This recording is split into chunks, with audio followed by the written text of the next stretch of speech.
Hello friend, welcome back to C Kannada YouTube channel. ಎಲ್ಲರಿಗೂ ನಮಸ್ಕಾರ, ಎಲ್ಲರಿಗೂ ಸ್ವಾಗತ. ದರ್ಶನ್ ಜಾಮೀನಿಗಾಗಿ ಸತತ ಪ್ರಯತ್ನ ಮಾಡುತ್ತಿದ್ದಾರೆ.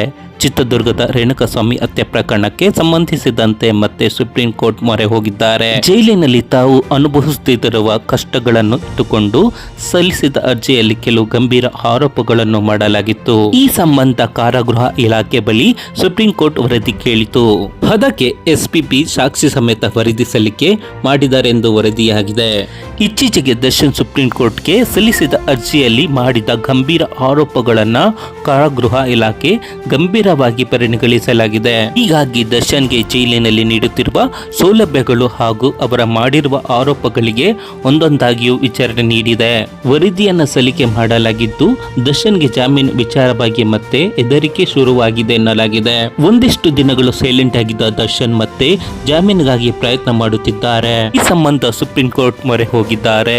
ಆದರೆ ಅವರು ಜೈಲಿನಲ್ಲಿ ಏನೆಲ್ಲ ಕಷ್ಟಗಳನ್ನು ಎದುರಿಸುತ್ತಿದ್ದಾರೆ ಎಂಬುದನ್ನು ವಕೀಲರು ಮೂಲಕ ಸುಪ್ರೀಂ ಕೋರ್ಟ್ಗೆ ಅರ್ಜಿಯನ್ನು ಸಲ್ಲಿಕೆ ಮಾಡಿದ್ದಾರೆ. ಅದಕ್ಕೆ ಕಾರಾಗೃಹದ ಅಧಿಕಾರಿಗಳು ಸಿಸಿಟಿವಿ ಹಾಗೂ ಬಾಡಿ ಫೋನ್ ವಿಡಿಯೋ ಸಮೇತ ಎಸ್ಪಿಪಿ ಮೂಲಕ ವರದಿ ಸಲ್ಲಿಕೆ ಮಾಡಿದ್ದಾರೆ. ಈ ವಿಡಿಯೋಗೊಂದು ಲೈಕ್ ಕೊಟ್ಟು ಹಾಗೆ ನಮ್ಮ ಯೂಟ್ಯೂಬ್ ಚಾನಲ್ಗೆ ಸಬ್ಸ್ಕ್ರೈಬ್ ಮಾಡಿಕೊಳ್ಳಿ. Hello friend, welcome back to C Kannada YouTube channel. ಎಲ್ಲರಿಗೂ ನಮಸ್ಕಾರ, ಎಲ್ಲರಿಗೂ ಸ್ವಾಗತ. ದರ್ಶನ್ ಜಾಮೀನಿಗಾಗಿ ಸತತ ಪ್ರಯತ್ನ ಮಾಡುತ್ತಿದ್ದಾರೆ. ಚಿತ್ರದುರ್ಗದ ರೇಣುಕಾಸ್ವಾಮಿ ಹತ್ಯೆ ಪ್ರಕರಣಕ್ಕೆ ಸಂಬಂಧಿಸಿದಂತೆ ಮತ್ತೆ ಸುಪ್ರೀಂ ಕೋರ್ಟ್ ಮೊರೆ ಹೋಗಿದ್ದಾರೆ. ಜೈಲಿನಲ್ಲಿ ತಾವು ಅನುಭವಿಸುತ್ತಿರುವ ಕಷ್ಟಗಳನ್ನು ಇಟ್ಟುಕೊಂಡು ಸಲ್ಲಿಸಿದ ಅರ್ಜಿಯಲ್ಲಿ ಕೆಲವು ಗಂಭೀರ ಆರೋಪಗಳನ್ನು ಮಾಡಲಾಗಿತ್ತು. ಈ ಸಂಬಂಧ ಕಾರಾಗೃಹ ಇಲಾಖೆ ಬಳಿ ಸುಪ್ರೀಂ ಕೋರ್ಟ್ ವರದಿ ಕೇಳಿತು. ಅದಕ್ಕೆ ಎಸ್ಪಿಪಿ ಸಾಕ್ಷಿ ಸಮೇತ ವರದಿ ಸಲ್ಲಿಕೆ ಮಾಡಿದ್ದಾರೆಂದು ವರದಿಯಾಗಿದೆ.